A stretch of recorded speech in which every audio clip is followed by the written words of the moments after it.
«Puedo hacer que vuelva a caminar», dijo el niño negro. A la millonaria se rió. Hasta que ocurrió algo increíble. Valentina Prado, una empresaria millonaria conocida por su frialdad y escepticismo, quedó en silla de ruedas tras un accidente. Después de meses de tratamientos, los médicos fueron claros: nunca volvería a caminar amargada y cerrada al mundo. Valentina se aisló en su mansión. Hasta que un día, en una visita benéfica organizada por su equipo de imagen, llegó a un barrio humilde y conoció a David, un niño negro de 9 años, curioso, tranquilo y con una fe inquebrantable. Al verla, David se le acercó con una sonrisa y le dijo: «Puedo hacer que usted vuelva a caminar». Valentina se rió con desprecio. «Solo un milagro podría lograr eso. Y yo no creo en milagros». Pero lo que ocurrió en los días siguientes desafió toda lógica. David no hizo magia, no oró en voz alta ni prometió nada espectacular. Solo iba cada día, le contaba historias, le cantaba y le tomaba la mano con ternura. Y entonces algo cambió. El cuerpo de Valentina empezó a reaccionar. Los médicos no entendían, los medios comenzaron a seguir el caso. Pero lo más impresionante fue lo que ocurrió dentro de ella. Valentina volvió a sonreír, a sentir, a vivir. Nadie sabe con certeza qué pasó. Pero el día en que dio sus primeros pasos, miró a David y le dijo: «No solo sanaste mis piernas, me devolviste la humanidad». Y el mundo entero escuchó. El milagro silencioso. Capítulo 1. El silencio de la caída y la prisión dorada. El interior de la mansión de Valentina Prado era un santuario de mármol y silencio, donde la ausencia de sonido era tan imponente como su fortuna. Valentina, una empresaria millonaria, conocida por su frialdad calculadora y una descreencia acérrima en todo lo que no involucrara ciencia, lógica o el poder del dinero, vivía en una burbuja de control absoluto. Su mundo era una ecuación de resultados, y la vida una serie de variables a dominar. Pero 6 meses atrás, esa ecuación se rompió brutalmente. Un accidente le rompió el cuerpo y, más aún, el alma. El recuerdo del impacto era un fantasma, constante en el chirrido de los neumáticos, el sonido del metal retorciéndose, la oscuridad súbita. El despertar llegó en la cama del hospital, con la noticia que la paralizó más que cualquier lesión. En los médicos, con miradas apesadumbradas, le dijeron que jamás volvería a caminar. La ciencia, en la que tanto creía, la había abandonado. El dinero, que todo lo compraba, era inútil ante su parálisis aneséptica y amargada. Valentina se aisló del mundo. Su mansión, antes un escenario de poder, se convirtió en su prisión dorada, un monumento a su dolor y a su impotencia. El olor a flores caras y el murmullo de los empleados eran los únicos sonidos en un universo donde la alegría había muerto. Rechazaba visitas, ignoraba llamadas y vivía en una penumbra autoimpuesta, con el rostro marcado por la amargura y los ojos, antes dominantes, ahora vacíos de cualquier esperanza. La silla de ruedas era su trono y su verdugo, un recordatorio constante de su nueva y cruel realidad. Valentina Prado, la mujer que multiplicaba fortunas, estaba ahora doblegada por una tragedia que ningún cálculo podía resolver en capítulo. Dawson, la sonrisa en la periferia y el desafío inauditó la vida de Valentina. Se arrastraba en una rutina de desesperación y aislamiento, hasta que su equipo de marketing, desesperado por pulir la imagen de una millonaria recluida,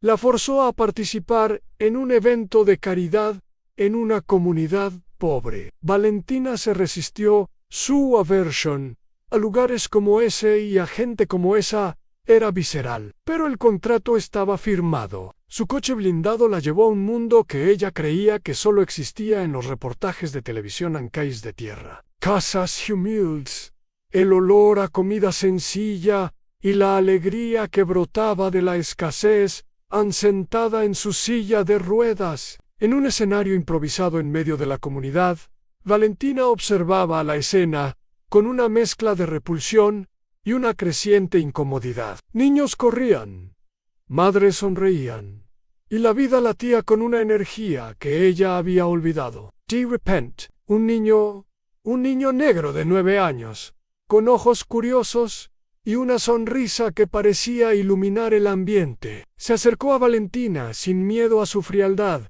sin temor a su silla de ruedas. Su nombre era David. Al ver a Valentina, David se acercó con una sonrisa serena y una calma que la sorprendió. Apoyó sus pequeñas manos en los brazos de la silla de ruedas de Valentina y, con la pureza que solo un niño puede tener, dijo: yo puedo hacer que usted camine de nuevo. Valentina rió, una risa fría, despectiva, que resonó en el silencio que se formó a su alrededor. Eres solo un niño, David. Esto no es un milagro, es medicina. Y la medicina ya dijo que no volveré a caminar. Su voz era cortante, llena de la amargura que la consumía. Esperaba ver al niño encogerse, llorar, huir, pero David no se inmutó. Sus ojos brillantes se encontraron con los de Valentina con una convicción inquebrantable. Lo que sucedería en los días siguientes desafiaría todo lo que ella creía en capítulo 3. La rutina inesperada y el milagro que no es ciencia. Las palabras de David: yo puedo hacer que usted camine de nuevo, y la risa despectiva de Valentina resonaron en la comunidad. Todos presenciaron la escena. El niño lleno de fe y la millonaria escéptica. El equipo de marketing de Valentina, avergonzado, intentó dar por terminado el evento, pero la imagen del niño se negaba a desaparecer de la mente de Valentina. Se había burlado de él, sí, pero la pureza de sus ojos la atormentaba. A su mansión, el lujo le parecía aún más vacío después del contacto con la sencillez y la fe de la periferia. Lo que ocurre en los días siguientes desafía todo lo que Valentina creía. David no la toca, no reza, no hace promesas grandiosas, ni curas milagrosas. Simplemente comienza a visitarla todos los días en la mansión. Aparece en la puerta, saluda a los guardias con una sonrisa y entra, invitado por una Valentina que, en secreto, anhela su presencia. Le cuenta historias sencillas sobre su vida en la comunidad, le canta canciones infantiles con una voz desafinada y le sostiene la mano con una calma inexplicable. El olor a tierra y dulces caseros que David traía contrastaba con el perfume de lujo de la mansión. Pero Valentina lo aceptaba. La inusual rutina se instala.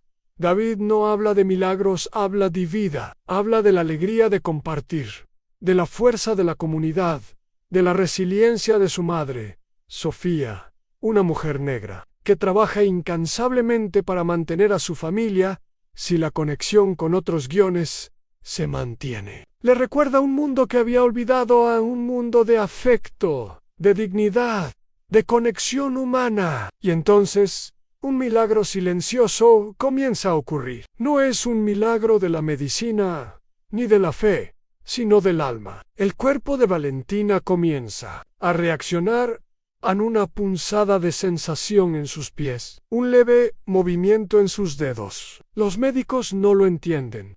La ciencia no lo explica. La prensa, que ya cubría el extraño vínculo entre la millonaria y el niño, comienza a movilizarse con los rumores de una recuperación inexplicable. La transformación de la propia Valentina es aún más notable. Vuelve a sonreír, a vivir, a sentir en el hombre frío y arrogante. Está cediendo el paso a una mujer que descubre, por primera vez en años, lo que es ser humana.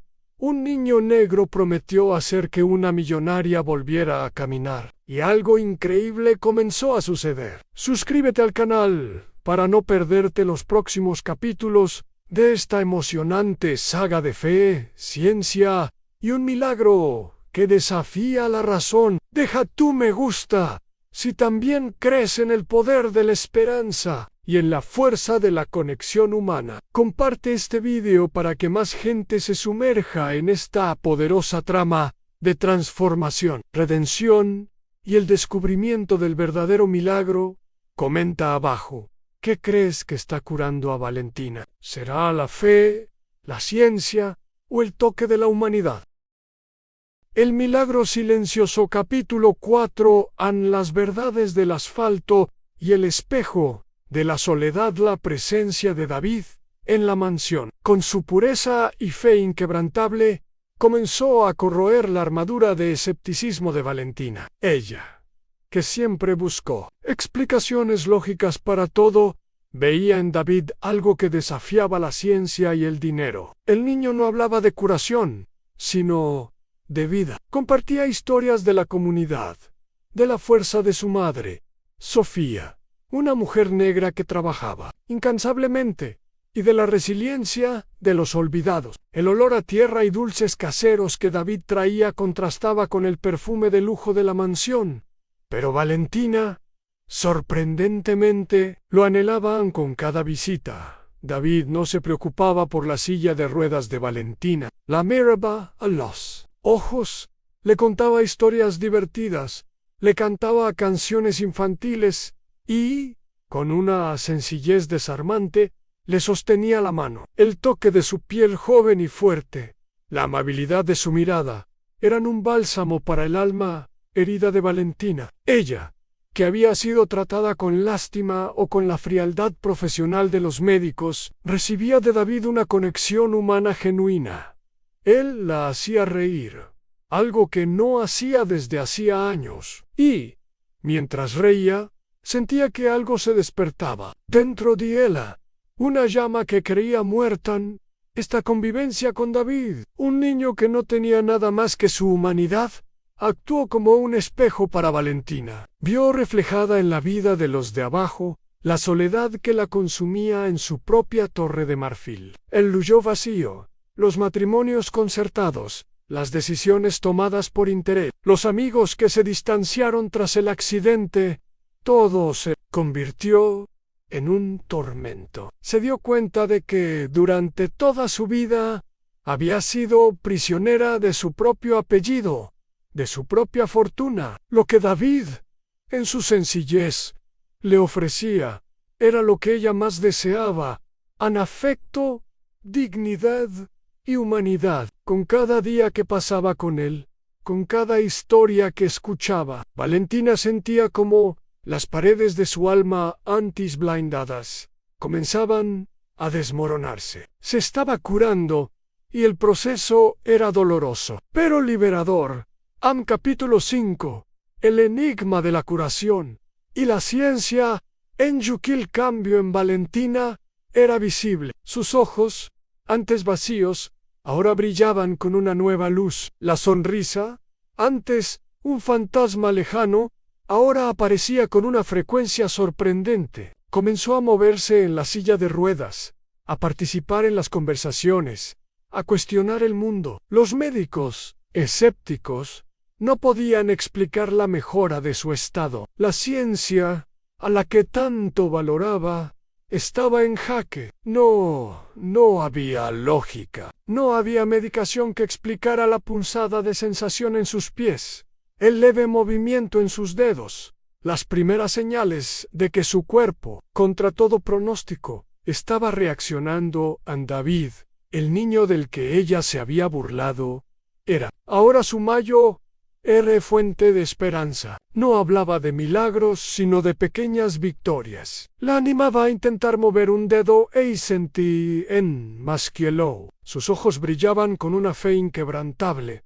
y su presencia le infundía una energía que impulsaba a Valentina. La prensa, que ya cubría el extraño vínculo entre la millonaria y el niño, comenzó a movilizarse con los rumores de una recuperación inexplicable. Médicos de renombre mundial visitaban la mansión, realizando exámenes, buscando una explicación científica para lo que parecía imposible. En medio de este frenesí, David, con la inocencia que lo caracterizaba, le contó a Valentina una historia que oyó de la hermana Clara, la monja que lo acogió en el albergue, y que, en otro guión, salvó a un bebé de un coche en llamas y lo escondió. La hermana Clara había hablado de un lugar secreto, un centro de curación espiritual escondido en una comunidad remota, donde personas con enfermedades incurables encontraban alivio y a veces la curación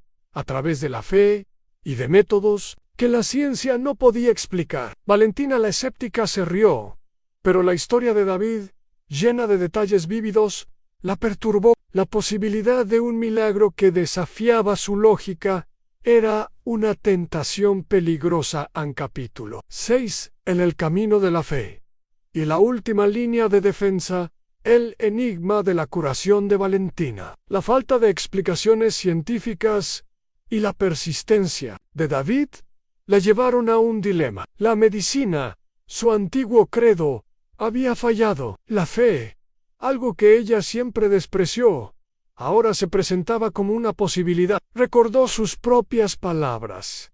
Esto no es un milagro, es medicina. Pero why? Si no lo... Y si la curación viniera de un lugar que ella no podía controlar, no podía comprar, el control, para Valentina, lo era todo. En su desesperada búsqueda de respuestas, buscó a la hermana Clara, la monja. Con su serenidad y una mirada que parecía ver a través del alma, no intentó convencerla con dogmas. Habló de la fuerza, de la mente, de la capacidad del espíritu humano para trascender límites y del poder de la fe, no como una creencia ciega, sino como una conexión profunda con el universo y consigo misma. Invitó a Valentina a visitar el centro de curación espiritual en la comunidad remota, un lugar de paz y esperanza, donde la ciencia se inclinaba ante la fe. Valentina aceptó la invitación, un acto que desafiaba todo lo que creía. Su equipo de marketing y sus abogados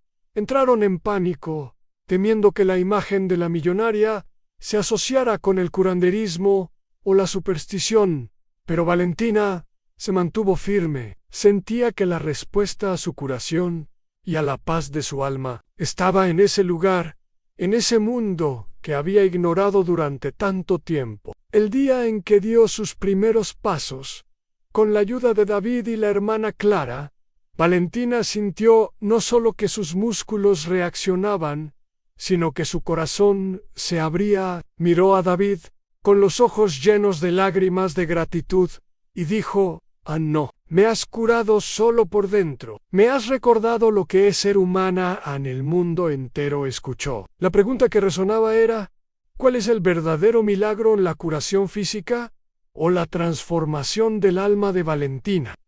Valentina Prado está dando sus primeros pasos contra todo pronóstico médico.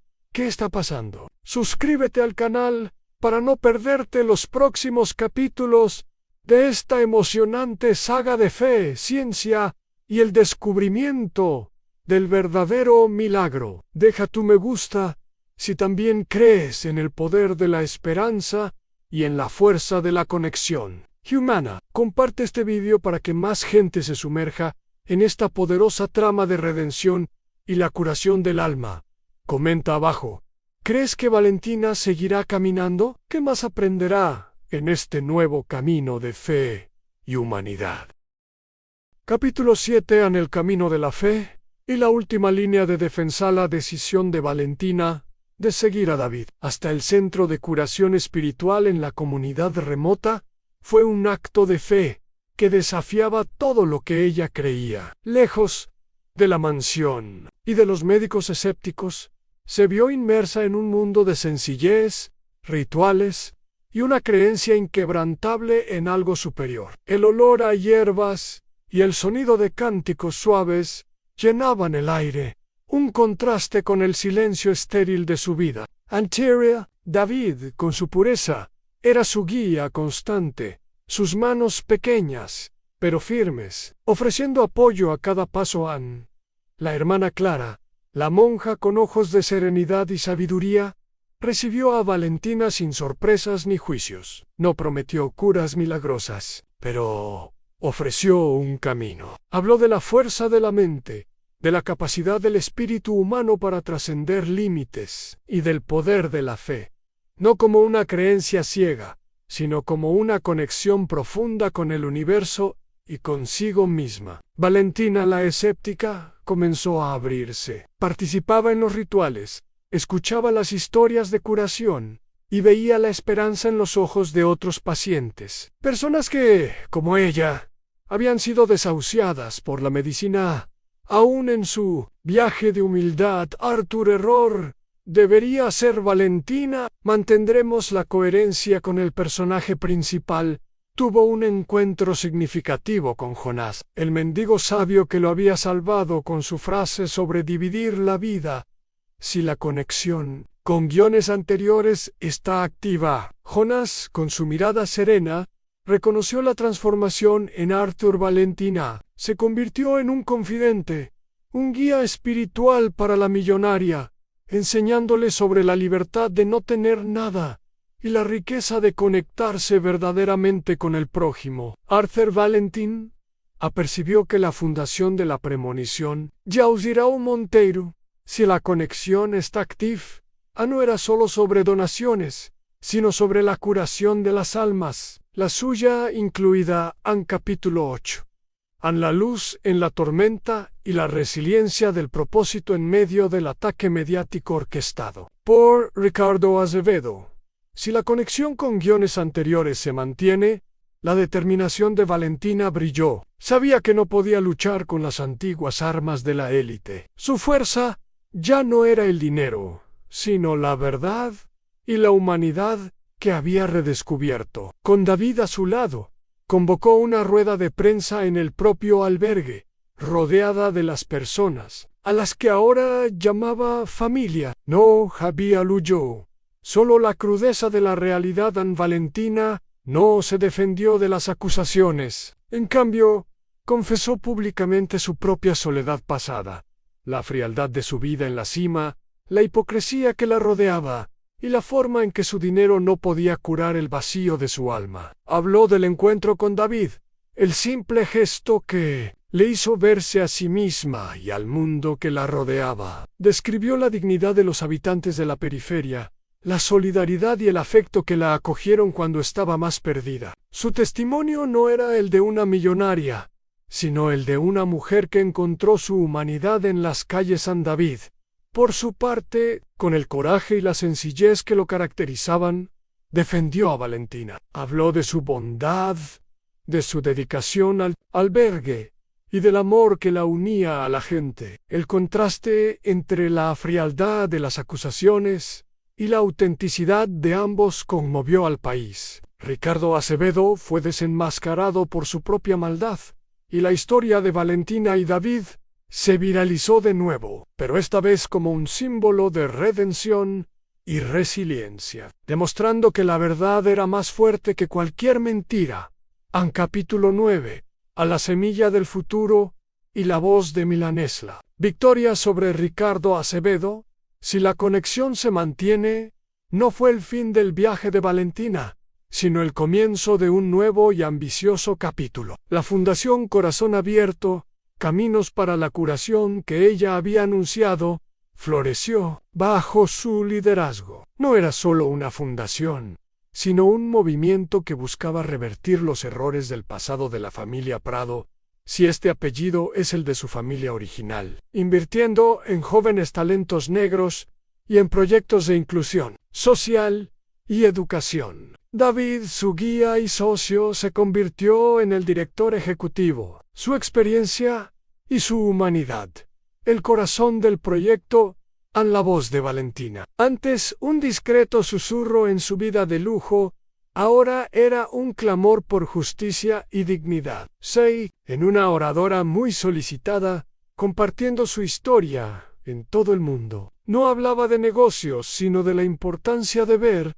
el valor en cada ser humano, de romper las barreras del prejuicio y de construir una sociedad donde la humanidad prevalece sobre la codicia. Su frase icónica, «Él me miró como un ser humano», resonaba en cada uno de sus discursos, transformándola en un símbolo global de esperanza a la familia de Valentina, que la había abandonado. Observaba desde lejos, dividida. Sus nietos sí los tiene, siguiendo la premonición antes obsesionados por la herencia. Ahora confrontaban la verdad sobre el legado de la familia Prado Brandt.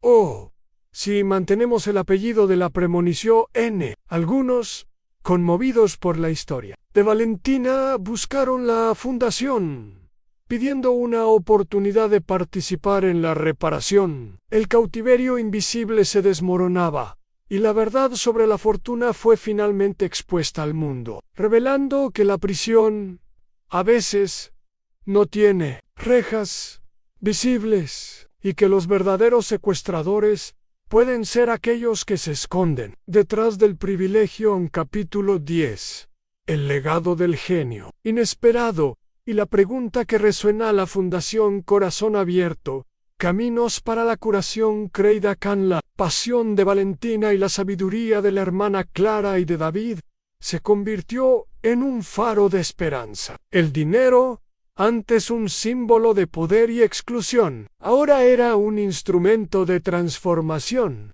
curando no solo cuerpos, sino almas. El programa de mentoría de la Fundación creció exponencialmente, revelando talentos brillantes en comunidades marginadas que de otra forma jamás serían vistos. Jóvenes como Juan el Niño, artista de un guión anterior, si la conexión se mantiene, florecieron bajo su tutela. Sus artes e historias, un testimonio del poder de la segunda oportunidad. La historia de Valentina se viralizó en todo el mundo, se convirtió en un icono, inspirando a millones de personas a no renunciar a sus sueños, a luchar contra el escepticismo y a buscar la dignidad en cada paso. Valen, Atec, si la conexión se mantiene, la antigua empresa de Ricardo Valen, que había pasado por su propia redención, se convirtió en socia de la Fundación Corazón Abierto, un modelo de responsabilidad social corporativa. Ricardo Valen y Valentina, el millonario y la millonaria, el hombre y la mujer que un día fueron separados por la frialdad, ahora eran socios inseparables en una misión mayor, demostrando que la humanidad no elige clase social o condición física. Al final, la historia de Valentina, de su inesperada caída y ascenso y de su impacto global, obligaba al mundo a una pregunta final, que resonaba en cada mente. ¿Cuántas Valentinas ignora todavía el mundo, atrapadas en sus sillas de ruedas invisibles, esperando un toque de humanidad para volver a caminar? ¿Cuántos milagros silenciosos están escondidos bajo mantos de incredulidad, esperando una oportunidad, una mirada, alguien que crea en ellos? La historia de Valentina no era solo una tragedia transformada en un milagro, era un llamado a la acción, una invitación a que cada uno de nosotros mirara más allá de las apariencias y buscara la verdadera riqueza que existe en cada ser humano. Valentina Prado está de pie, y su historia de curación está inspirando al mundo. Suscríbete al canal para no perderte los próximos capítulos de esta emocionante saga de fe, transformación y un legado de esperanza. Deja tu me gusta si también crees en el poder del amor y la compasión para curar lo que la ciencia no puede. Comparte este video para que más gente se sumerja en esta poderosa trama de redención y la curación del alma. Comenta abajo, ¿qué te pareció la curación de Valentina? ¿Crees en milagros que la ciencia no explica? Okay, here are chapters 11 through 15 of El Milagro Silencioso in Spanish Spain, along with the final call to action. El Milagro Silencioso capítulo 11, la nueva riqueza y el legado que florciquen David y Juan, su hijo redescubierto. A su lado, Leonardo sentía como la frialdad que lo había rodeado durante años comenzaba a derretirse, dando paso a una paz que los miles de millones nunca le habían dado. Él, que había construido un imperio sobre la negación de la pobreza y la injusticia, ahora se veía inmerso en ese mundo que antes despreciaba, con un propósito renovado. La Fundación Juan.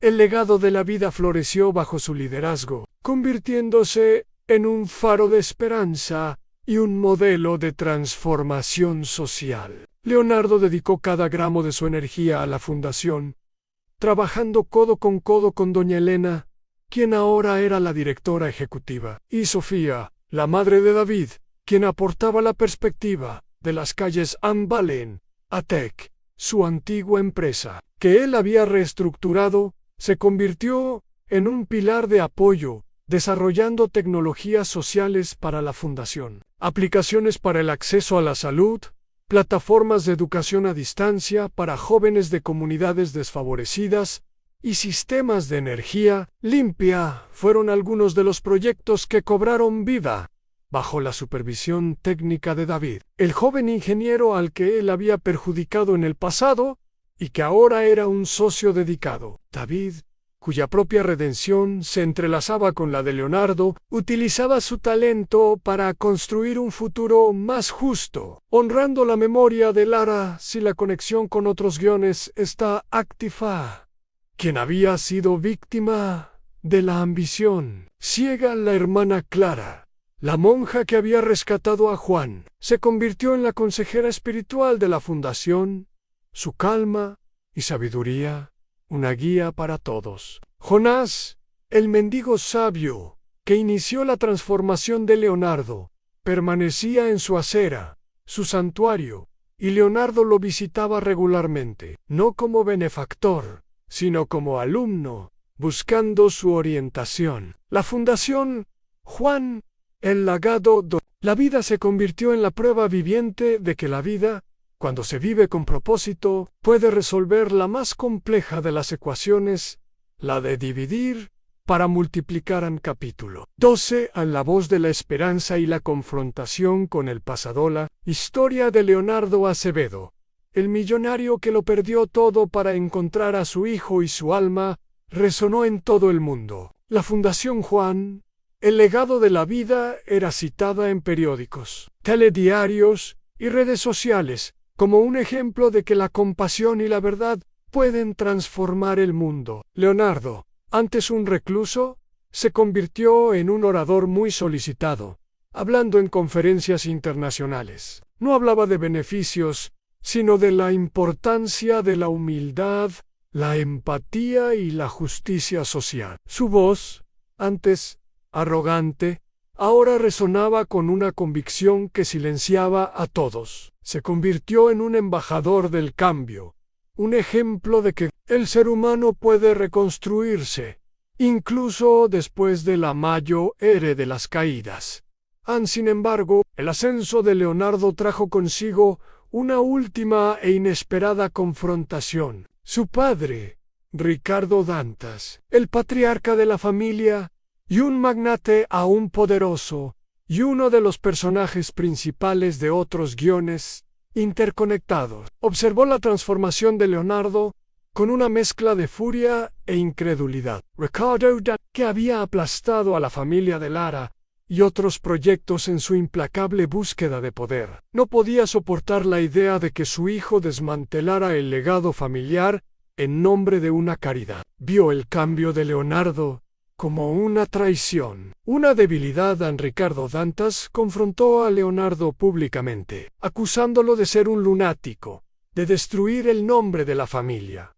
Pero Leonardo no retrocedió, afrontó a su padre con la serenidad que había aprendido en las calles, habló de la herencia de injusticia que había recibido, de los crímenes ocultos que manchaban la fortuna Acevedo o Dantas. Si el apellido del padre es el que se mantiene, y de los rostros que su padre había, fue un ajuste de cuentas final, no solo entre padre e hijo, sino entre dos filosofías de vida, a la codicia versus la compasión. La apariencia versus la verdad. En capítulo 13. El legado del perdón y la herencia rechazada. La confrontación pública entre Leonardo y su padre Ricardo Dantas fue un punto de inflexión. Leonardo, armado con la verdad y la paz de su nueva vida, Expuso los crímenes de Dantas Tech, los abusos de poder y la hipocresía de su padre. La noticia sacudió el mundo corporativo. Ricardo Dantas, finalmente desenmascarado, vio el resto de su imperio desmoronarse bajo el peso de sus propias transgresiones y de la condena pública. La sociedad, que antes lo reverenciaba, ahora lo veía con desprecio. El poder que tanto valoraba se desvaneció y se encontró solo, abandonado por todos los que había manipulado a a pesar del dolor de exponer a su propio padre. Leonardo sintió una profunda liberación. La Fundación Juan, el legado de la vida, recibió una oleada sin precedentes de apoyo y donaciones. Dantas Tech, antes un símbolo de corrupción, se transformó en una empresa de tecnología social bajo el liderazgo de David, dedicada a crear soluciones para comunidades desfavorecidas. El legado de Leonardo no sería el de un millonario implacable, sino el de un hombre que tuvo el coraje de romper el ciclo de injusticia de su familia y construir un nuevo camino, basado en la verdad y la reparación. Perdón llegó de lugares. Los padres de Lara, la joven cuyo proyecto fue robado, y la familia de Mariana, la mujer que sufrió el abandono conectando a los guiones anteriores, buscaron a Leonardo, vieron la sinceridad en su transformación y ofrecieron, no la absolución, sino la aceptación. Leonardo, con lágrimas en los ojos, ofreció su vida para honrar la memoria de Lara y para apoyar a Mariana y a su familia. El perdón no era un acto único, sino un proceso continuo de curación y servicio, un ciclo que se perpetuaba a través de las manos limpias que él ahora ofrecía en capítulo 14, el precio de la libertad y la ecuación resuelta. Han pasado años. Leonardo Azevedo, ahora con cabellos grises, era un hombre feliz y realizado, aunque vivía una vida sencilla, lejos del lujo de su pasado. Su fortuna,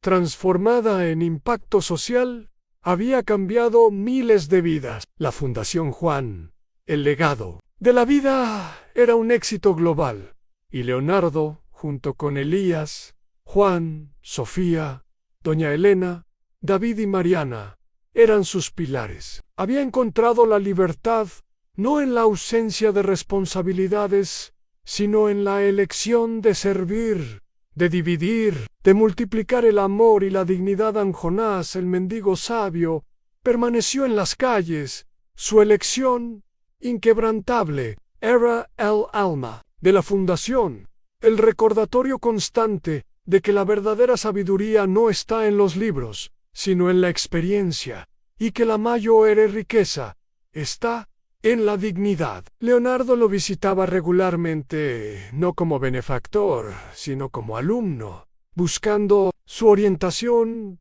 y compartiendo las historias de éxito de la fundación. Los dos, el exmillonario y el mendigo, eran la prueba viviente de que la vida, cuando se vive con propósito, puede resolver la más compleja de las ecuaciones, la de dividir para multiplicar. La historia termina con Leonardo, ya anciano, sentado en la acera donde todo comenzó, en el mismo lugar donde Jonás le dio su única comida y la frase que cambió su vida. Si la conexión con el guión de Jonás es mantenid sonríe, una sonrisa serena, y con un trozo de tiza, escribe en el suelo, la vida es una ecuación que todos podemos resolver. Amor, dignidad, servicio, redención. Lo había perdido todo, pero había ganado su alma, su familia, o de sangre, sino de corazón,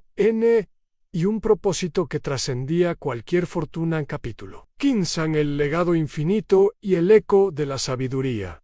El legado de Leonardo Azevedo y la Fundación Juan.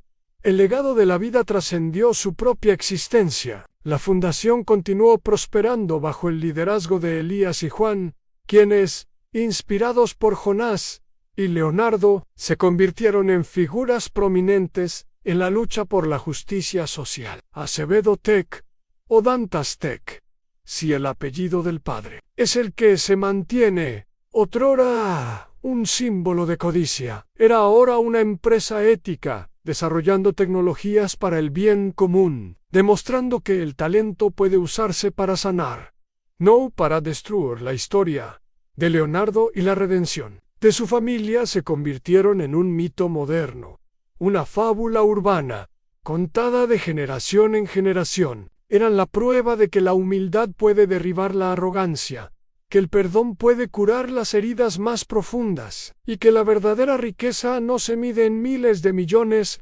sino en la capacidad de dividir. La pregunta que resonó al inicio del viaje de Leonardo, ¿tu bebé aún está vivo?, era ahora una máxima universal, una lección que la humanidad estaba empezando a aprender sobre secretos y esperanza. A la última escena del guión es un cementerio tranquilo, donde la lápida de Leonardo Acevedo descansa junto a la de su esposa y la de Juan. Si hay esa continuidad de Sepulter a una simple inscripción, lo perdió todo para encontrar la vida. En un día soleado, Elías, ahora adulto y con su propia familia, visita las tumbas. Cuenta historias a sus hijos, los nietos de Leonardo, sobre el hombre que salvó, sobre el niño que se convirtió en su padre y sobre la mujer fuerte que los guió. El eco de tu bebé aún está vivo. Ya no era un grito de dolor o revelación, sino un canto de amor incondicional que trascendía generaciones, demostrando que el legado de un alma redimida es eterno. Hemos llegado al final de este emocionante viaje de redención. Si te ha conmovido la historia de Leonardo y Juan, suscríbete al canal para no perderte ninguna de nuestras inspiradoras historias sobre superación y el verdadero valor de la vida. Deja tu me gusta si crees que la compasión y la verdad pueden transformar el mundo. Comparte este video